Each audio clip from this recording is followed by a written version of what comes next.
Има най-различни митове. Добре казвате митове. Да. Там съм готов да ги приемат митове. С какво излязахте от България? С какво? В предварителния ни разговор вие ми казахте, че някои са ви приписвали 20 милиона долара. Това излезе от една книга през 51-а или не знам какво, че са ни дали на времето 20 милиона. Аз се съмнявам, че въобще в 46-та имало 200 хиляди долара в държавните каси, така че това, разбира се, е тотален и пълен абсурд. И напуснахме, дадоха ни, официално, и тогава бяха първите долари, които видях в живота си, и ми направиха впечатление, че са такива тесни банкноти по 200 долара. Значи майка ми, леля ми Евдокия, сестра ми и на мене. Така че с това с което излезохме.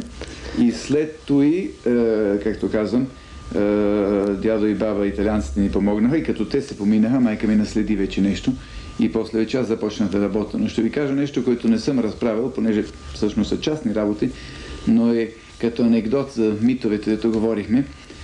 Майка ми помнеше, като стигнахме в Египет, че баща ми беше казал, че имал някаква си сметка в Швейцария и започна да търси тук-таме, да видиме какво.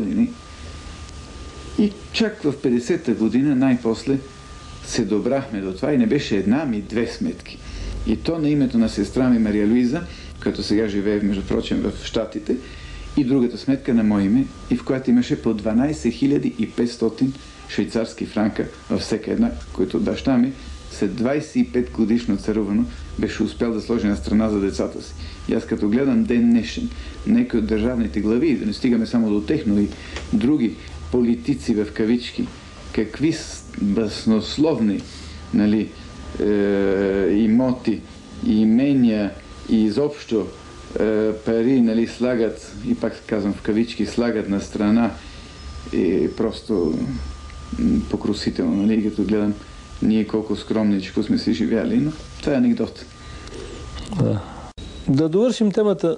Материални претенции към България имате ли? Как материални? Тоест имуществени. Как е? Собствената си страна? Не. От мене това няма се види. Независимо от какви обстоятелства, обстановки, становища или положения, категорично не.